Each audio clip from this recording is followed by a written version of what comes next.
Rachin Ravindra. While facing quality spinners, how important it is to have a tight defense and secure defense in your mind? Oh, for sure. I think you hit the nail on its head.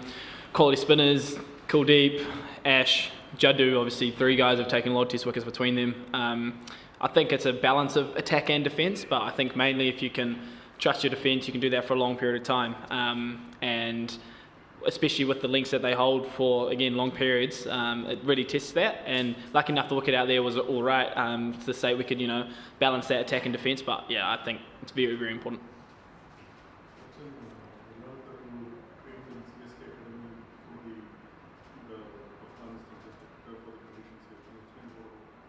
Yeah, extremely invaluable experience. I guess I thought before the subcontinent sort of 6 tests that we had, I thought maybe it'd be the best thing for me to go and have a few days training there, a bit more realistic conditions than what we'd have, and doctored, used wickets in New Zealand, which wouldn't serve the same purpose. And lucky enough, the CSK guys really sorted me out and was able to have sort of 4 or 5 days really good training on red soil and black soil wickets. So I think that was very invaluable.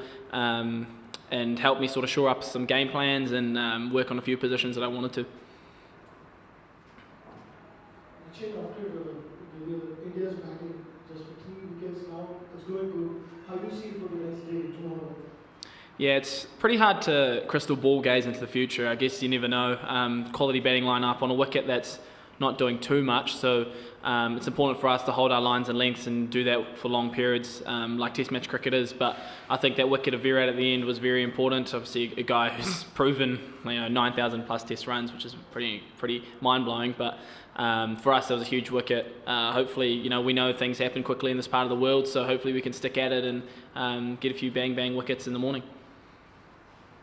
Can you tell us something about some of the family and friends that you have after staying today? What it's like to school essentially in front of people you know?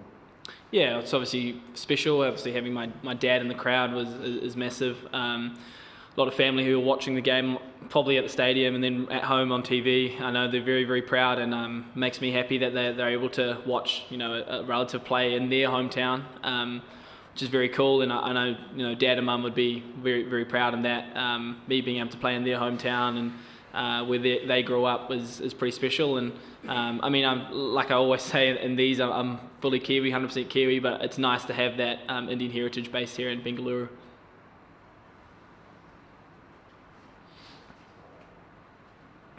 Rachin, not a lot of overseas players can claim that they have counter-attacked Ashwin and Jadeja in India conditions concluded today.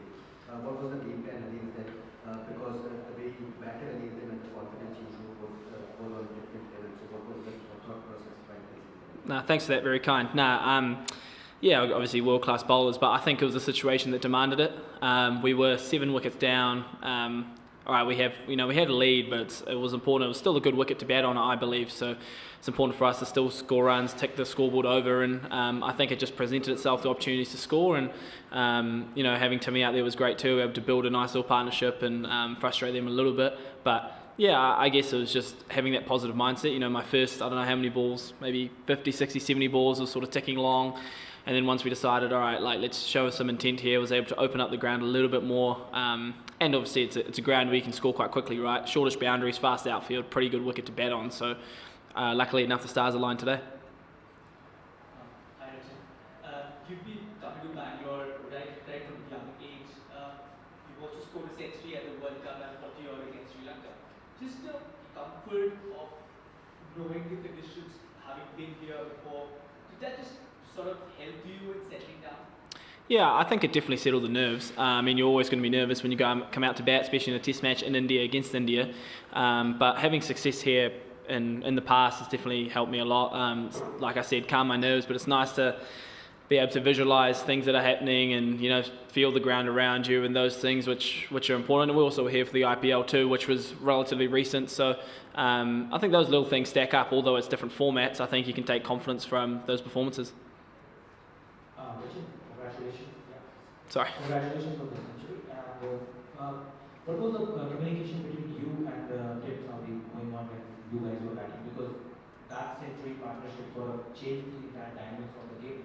But at one stage, India could have restricted you inside the 300. For sure, I think for us it was just trying to be as clear as we can. I guess giving us each other the comms and the communication to be like, all right, what are they trying to do? How are they trying to get this out? And how can we counter that? I think it's great having Timmy, who's played 100 plus test matches. He's been in these situations before. Someone who's, for me, pretty new to test cricket. It's nice to have that experience at the other end too. But I think it just shows the quality of people we have in this team. I think we all get along really well off the field. Spend a lot of time with Timmy off the field, even though he's 10 years older than me, 10 plus years older than me. But we can relate in that sense, and then when we come out and bat together, it's quite comforting, knowing we spent that time. But I think, we knew it was an important stage of the game, and India's bowlers, they can go through teams very quickly, but luckily enough, we defied them for long enough. Can you go into a little bit into your process as a top order batter? When you're batting with the tail, I think at one stage it was like 230 for spinner. How do you kind of decide when you need to attack a little bit more, when you kind of need to play out enough things? How do you switch your mindset? Well, I'm relatively new to it too, because I'm an opener for my domestic team usually, and batted for a handful of times. But I think it's just adapting to the situation in front of you and realising what the wicket is saying. I guess on a wicket like this, you're able to pick and choose at times, because it wasn't doing too much, not too many demons in it. But I think it's looking like, okay, especially in Test cricket these days, it feels like you always have to drive the team forward and always scoring runs. You see teams around the world, the way they're scoring, the run rates are up.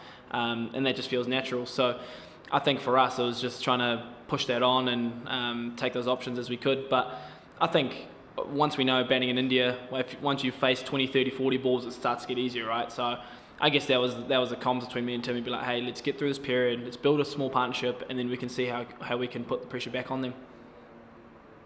Right, so back here, you showed a little bit of emotion there when you scored your century, a little bit uncharacteristic for you. Can you just explain to us what was going to be in mind there? Yeah, very, very uncharacteristic. I don't know, a little fist bump doesn't happen often from me, but I guess scoring an overseas 100 in India is always nice, but also the context of it when we'd lost a few wickets and we built a pretty cool partnership, and for me that's special. I guess more than just the milestone, I think being able to do it with teammates and do it when I wouldn't say backs against the wall, because we had a sizable lead, but when the game's in the balance, it meant a lot, and it felt really good to share it with my mate.